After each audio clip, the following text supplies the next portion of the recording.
And I think now we are moving into the panel discussion. So I would like to invite you all to join us. And now I will present the two new participants we have. It's Rafi and Galit. Welcome. Rafi Reich is an architect and urban planner with over 20 years experience promoting urban innovation and sustainability. He founded Suits, a startup working with cities and governments across Israel, Africa, and Asia to create resilient, competitive, and smart cities. Okay, welcome. And Galit, welcome.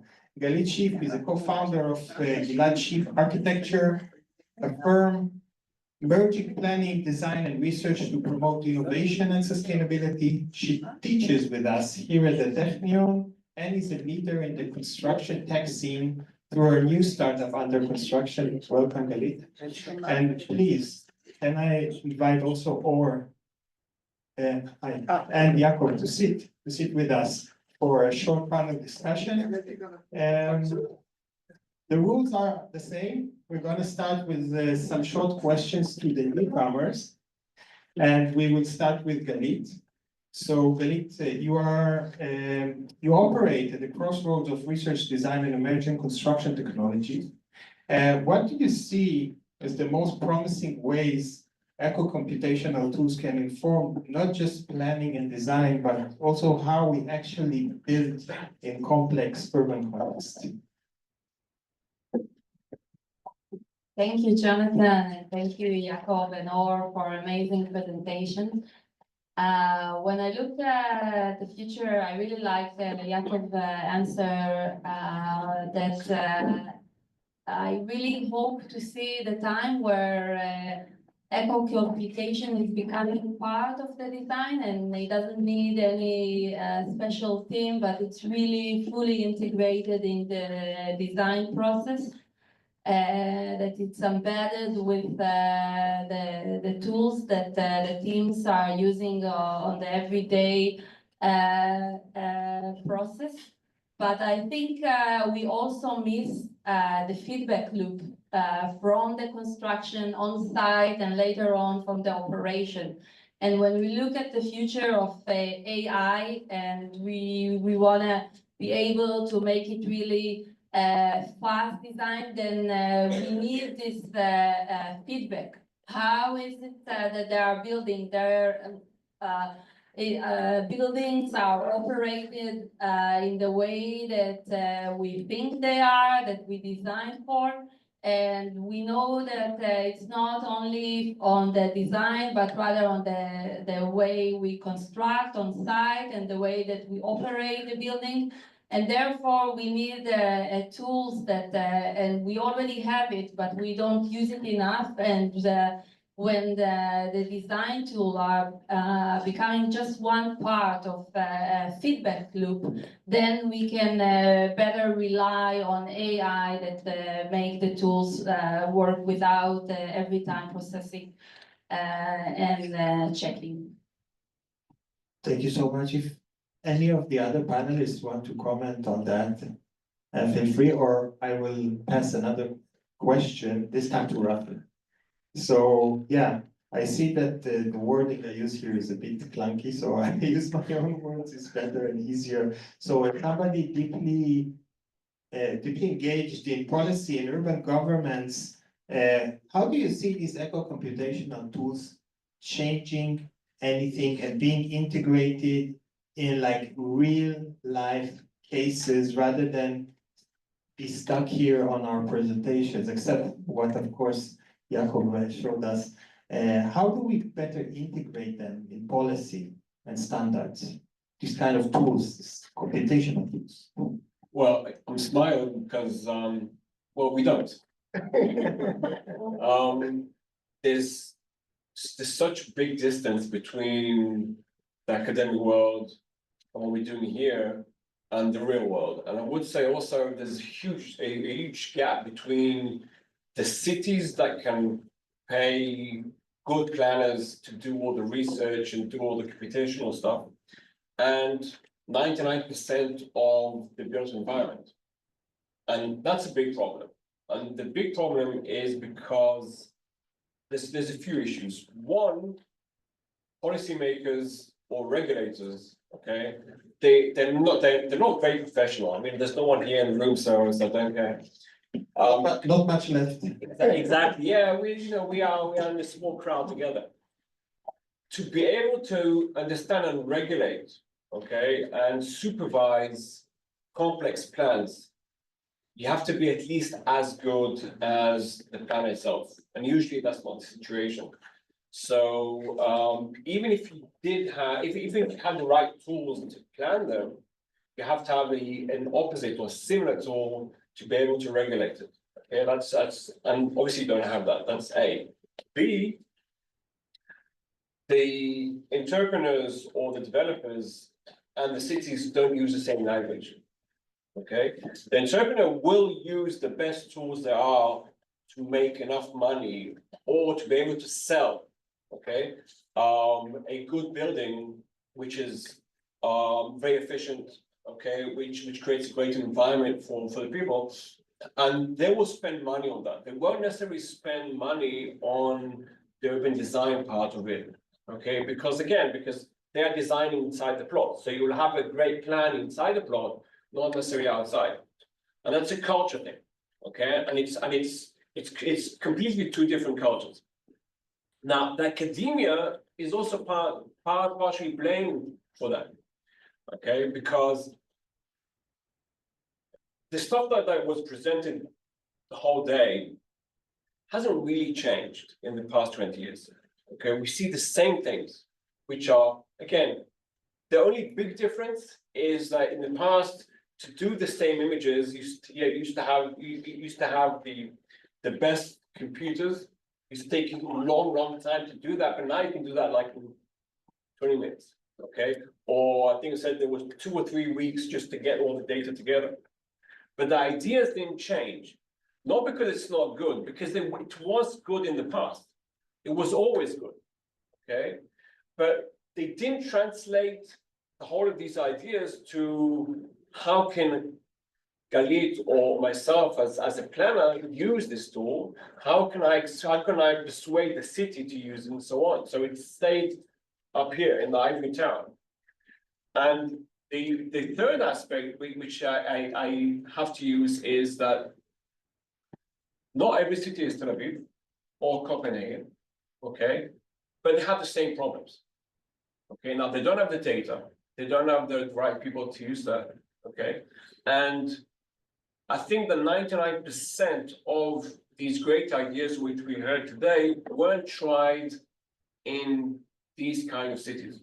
Okay, Tel Aviv will always be open to great experimentation. Copenhagen, okay, Stockholm, Paris, London, they will always, New York, they will always be open to these things. While Ofakim, okay, or Rahat, okay, or Birmingham, I was born in Birmingham, so I could talk about Birmingham, which is a big city, but it's bankrupt, okay, cannot try these things. And it's not sexy enough for you guys to go there and say, I'm going to try stuff over there, okay? And the last thing I can put into this complexity is, I was in Singapore 2 years ago, and they have this amazing digital twin which is designed together with Dassault and so on. And then the guy from one of the universities, don't want to say which university and which guy, because obviously people know people there. He came to me and said, well, you know, I was working on the last digital twin, but the city or Singapore doesn't want to use that one. They want to use something else because the new universities want to use our own tool. Okay. So sometimes also the envy or the ego or the will to create perfection in the academia blocks simple solutions. So if we take all this bad things I'm saying right now, is that we have to find a way to make solutions like this dirty, which means answering to real problems, but completely. Okay, and not just go half the way. Oh, this didn't work, so we don't care. Okay, it has to be in a way as to be possible to be duplicated. Okay, so we can use it not only in the big cities, we can use it in small cities and use it very simplified. Okay, and if you don't have these two things together, okay, and answering real challenges easily, then we'll come back next year, we'll have a great presentation, and in 5 years' time, and we'll have the best solutions with the best computers, and still our cities will look like crap. Okay, and forgive me about my French. No, we've been with this French from the beginning. I have a question about the business model of the architecture office, the future architectural office. So I think Jakob raised it the first time in these discussions. So that actually we understand in order to give this kind of data to our own designers in the right time, we need more resources. Maybe we need to change the business model. I was wondering, it's an open question to all of you. What do you think about this, the integration of data analysis or environmental data analysis during the design process and the business model that architects offer to the clients? Like, you know, how can we make like the developer understand the added value and pay for it? Like, there is a problem here. I was wondering, maybe we start with Jakob, who brought this up, and we continue from there. It's a tough question. Thank you, John. But I think the positive thing is that we see there is a change in the industry. There is political regulation kicking in, especially around EU. I don't know here in Israel if the EU taxonomy is kicking in, but it's kicking in Central Europe. That some of the big developers now have to report on the ESG target. That's not only reporting, but also to get the better loans in the banks, so Not they here. can finance the. Not yet. But that is really a game changer in the central part of Europe, Germany and France. That there is a financial incentive for investing in low carbon biodiversity, the EU taxonomy. So that's something that we see kicking in now, and is positive, and we need to understand that as architects, that we provide better business case for our client. It's not only nice to have, it's a need to have to them, so we need to take extra money for doing it. That's one part of it. And then just coming back to the bad cities, and Copenhagen was also really bad 20 years ago. It was quite industrial, and you couldn't swim in the harbor. But there was a political move from Copenhagen to make big changes. So the first step they did was cleaning up the harbor, so people could swim in it and open up the harbor front, and it totally changed the mentality of living in Copenhagen. And public ground suddenly becomes something to invest in. And all the new neighborhoods that are being developed, public ground is the first priority for the investors, because they know they can sell their apartment, they rent it out to higher rent if the public ground is working good, because that is why people move to Copenhagen. But it didn't came from the developer, it came from the municipalities to do a big move of changing that the back side was the harbor front to having the front side of it. So that's part of it. And in Copenhagen, Denmark, we also have a very strong local planning, like district planning, defining not only what's happening beside the plot, but also inside the plot, by colors, textures, and also greenery, so they can control a lot in municipality with the local planning, not only for new, but also for existing ones. That's also a strong tool for them. Sometimes it's actually a bit annoying that the municipality defined and what color facade, what kind of stone you should use. But if you look at the neighborhood in the end, it really works. There's a new neighborhood coming up in North Harbor. This is the most expensive place to live in. It's a new neighborhood. And it's very, very difficult to build a new city that really works, but this one has almost worked too good because it's been too expensive to move out there.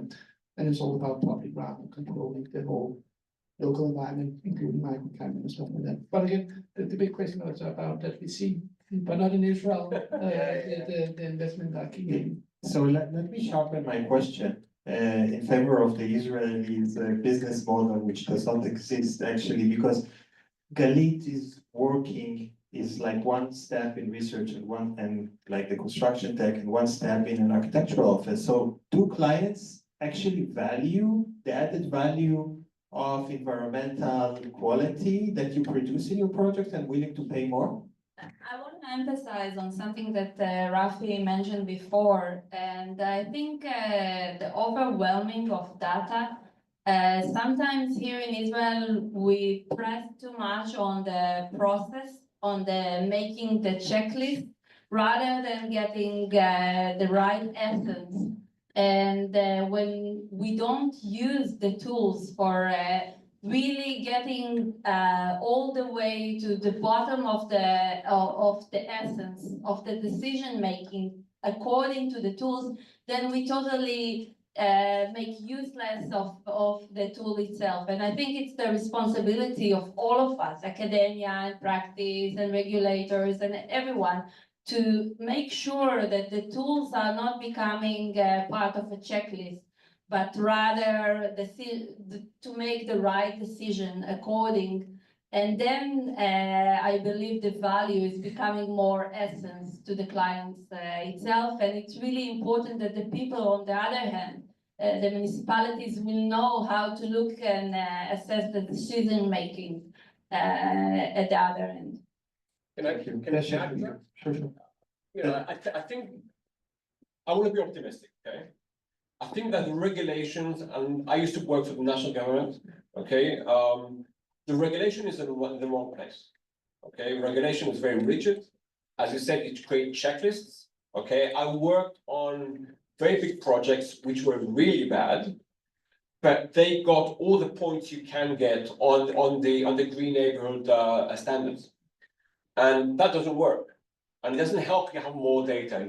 You can easily like manipulate the whole thing. And the client knows that. Yeah, They so it's a can- game. It's a game. Now, I'm working now on a new Bedouin town.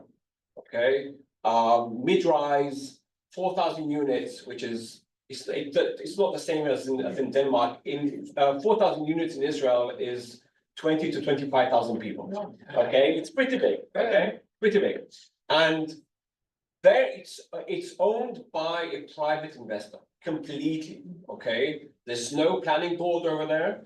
Okay, and there was a master plan which was really bad. I mean, it worked. It had the whole things there. I don't want to say the name of the planner. I was brought in, and the first thing I said, this plan is bad. Let's redo it. And the private investor scrapped the old plan, which got approved. And now we just finished a competition, which cost a lot of money. And the whole thing is, let's make it more sustainable. Let's put more data into it.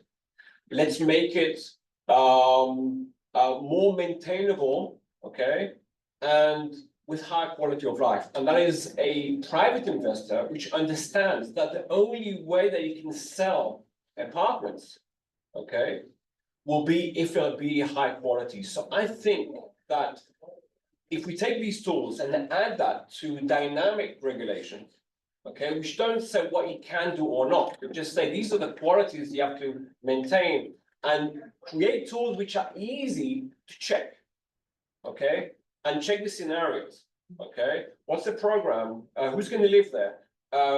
When are they going to work outside and so on? And we give the benefit of the doubt to the investors and say they don't want to sell bad buildings in a bad master plan. If you give them the opportunity, they will do that. And these tools can be a monitoring tool. Okay, you just have to agree on the data.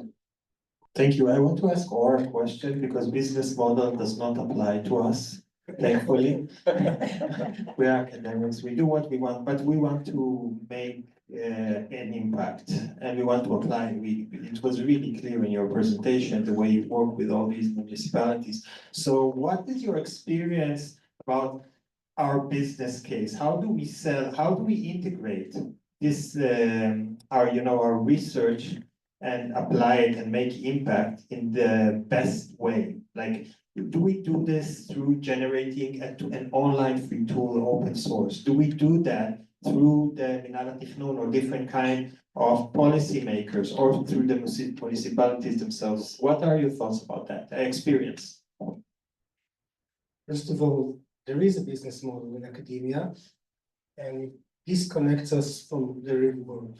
So we're actually measuring ourselves among ourselves And please don't expect an impact if you do it like that.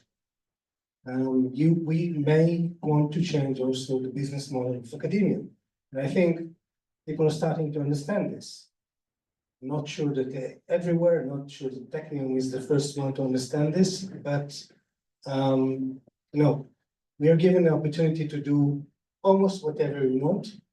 And I think we should add much more friction with the real world to make an impact. And this means that going to any type of decision maker or player, anyone that you just mentioned, if it connects to what you're interested in, we must be engaged. We mustn't, we can, we can stay in our lab and produce great papers, great, we can even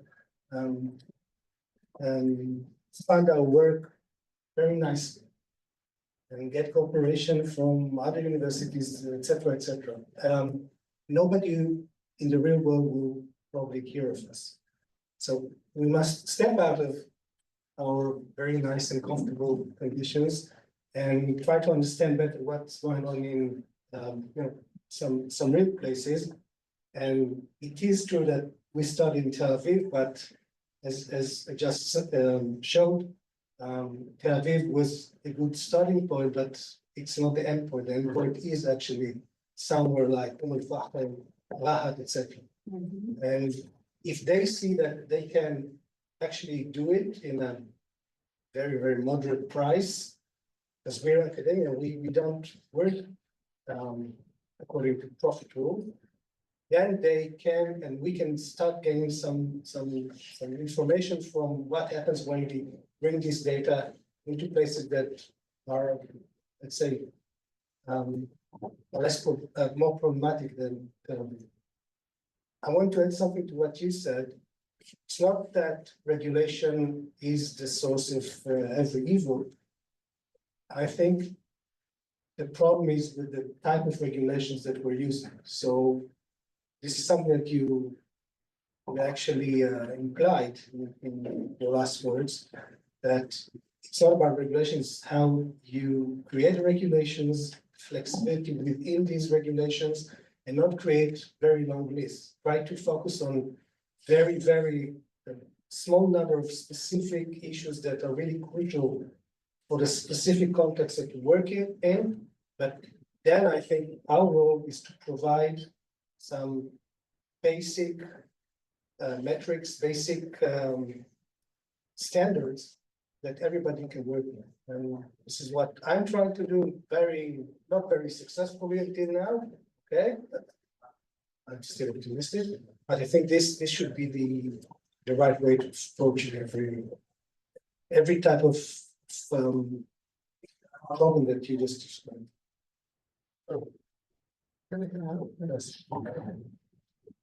I think also the comment from my side is also, it's all about impact. If it's the developer that need an impact, of course, they want to sell their apartment from more. You can describe that the impact comes through the public ground. They have the way to go forward. But I also see there's a tendency in our society, especially around the young architects that come out of the school. They don't want to create the high rise on Manhattan. They want to create impact. They want to create something that is meaningful. And we also see that globally, now we're doing a regenerative master plan in Riyadh in Saudi Arabia. People want to move away from the Palm Island into this downtown Riyadh again, because they see there's a heritage, there's a culture, they're meeting people. So I think that there is a tendency, especially about the young generation, that they want more social friction, they want more meaningfulness in their life, and they want more impact. And that hopefully can change the culture in our office. We are doing something that we want to do that we didn't 10 years ago. We have difficulty to find architects who want to work on the high-rise Manhattan. They want to work on the small store school. That's a real problem for us to on the business case of the place. Yeah. But again, I don't know, do you also see it here in Israel that there's a young generation that wants something more or something different than the This young generation after Corona and 7th of October? But yeah, we're not gonna talk about that, but do you have an answer to Jakob about our generation? Well, I think the young generation right now, it's an Israeli thing, but not only, okay? You are 2, 3, 4, 5, 6 years in the army. Okay, the only thing you want to do after that is make money. Okay, and when you want to make money, okay, then you say, oh, should I study architecture? Okay, we heard there's no money into that. Let's learn computer sciences. Okay, which actually is a good thing, because if you connect computer science together with architecture, you can make a lot of money. I think we thought that the young people, again, sorry, I'm going back to army and so on. But we thought that young people are very simplistic and they don't care, they don't have any values, they don't have any values. We found out that when things become stressful, people have huge value and they do look about the impact. But at the same time, okay, the TikTok generation want things to be fast. Okay, and right now it's a real struggle. You know, I have my youngest child is 17, okay, and his life is like I mean, it's chaotic. So I think it's a different thing, but I think that the new generation not only still has values, but they have tools that we didn't have. I mean, I'm talking like an old person now, but they have tools that they can do. We are all Yeah. breaking news. No, I want to maybe balance what you're saying with an optimistic message, because I'm in charge of you know, all the process of accepting new candidates to the all this you know, establishment studying architecture.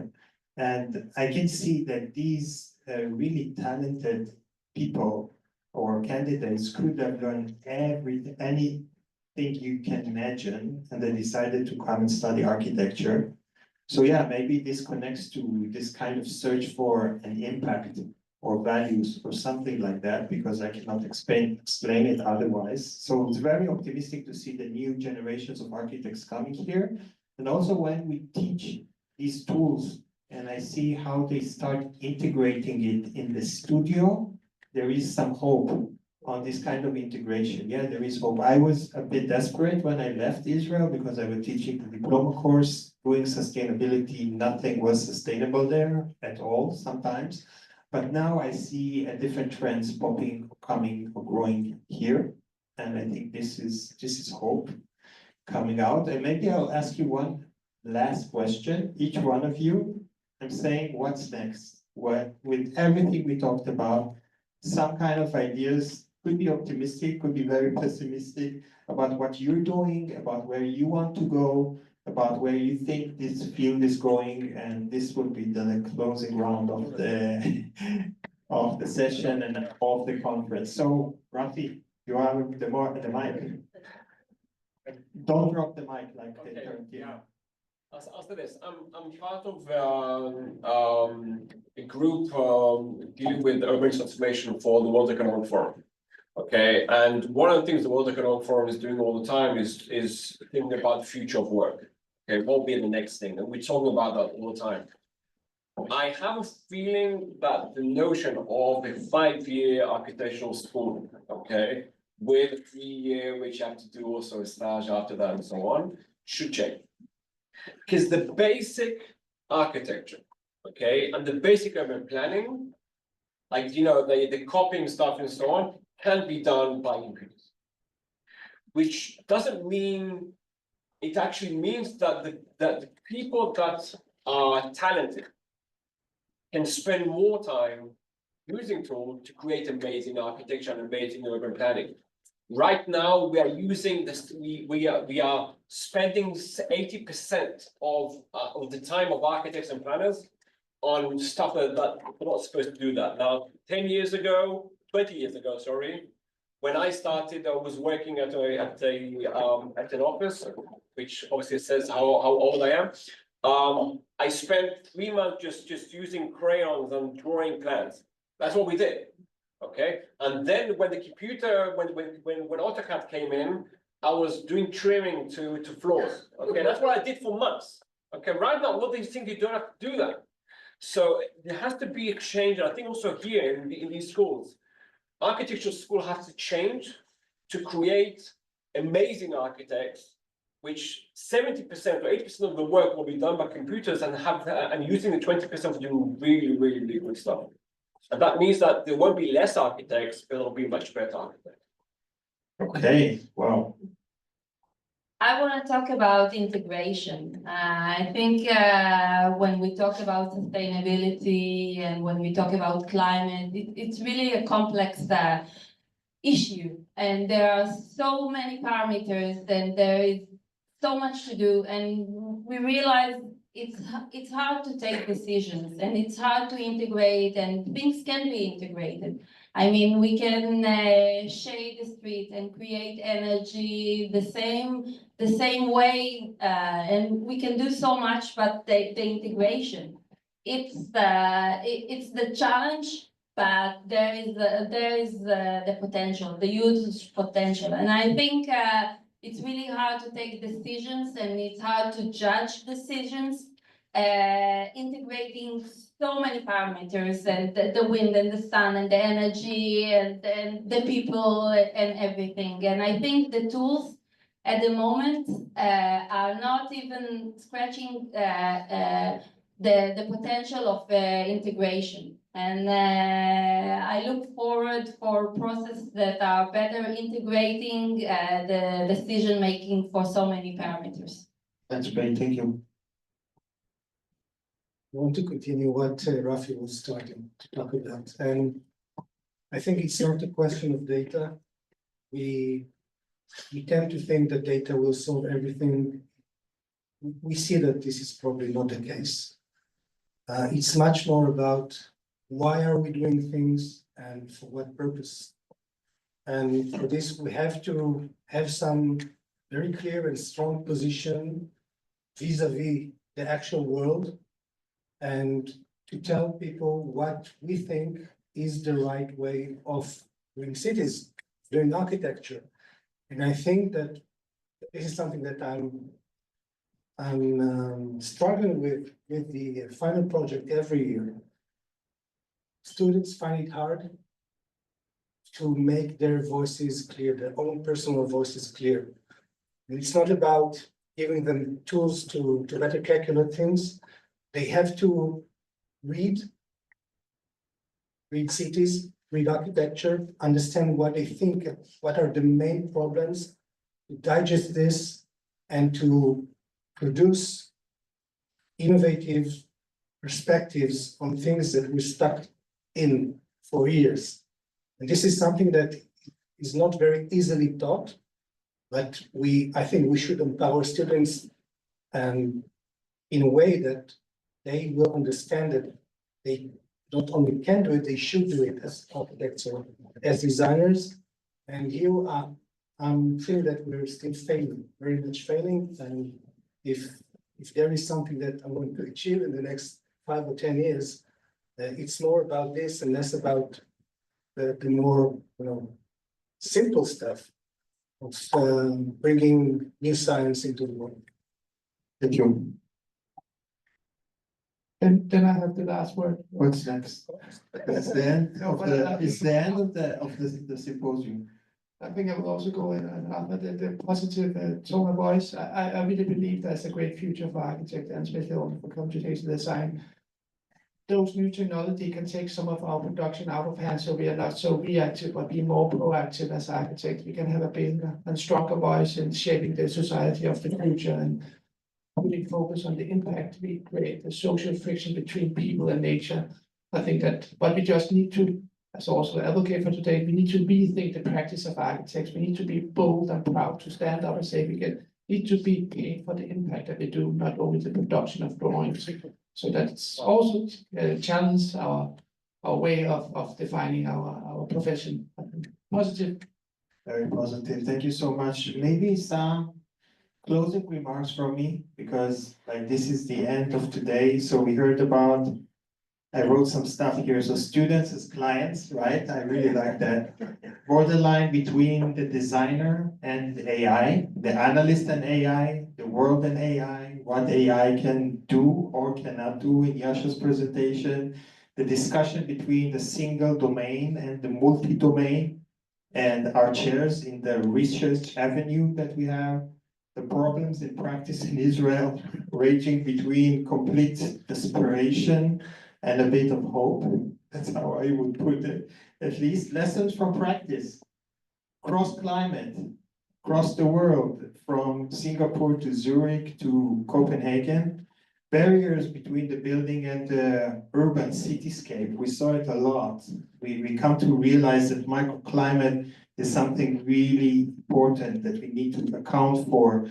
And the change of the architecture business model and the new client expectations. Thank you for this line. I stole it from you. And also nature-based solutions, human interaction, and again, microclimate. I want to thank you all for coming. I want to thank Naga and Elam who organized everything with me, and Ari for this event. Thank you so much, Daphne, and the R&D Center in Architecture for financing this event together with the Azrieli Fund.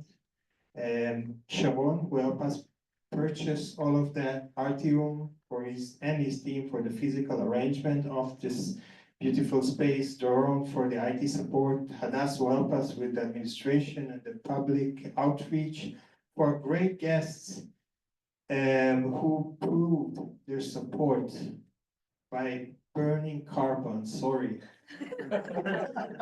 Being patient with all these changes in the flights. By the way, Jakob landed at 3, like in the hotel at 3 o'clock.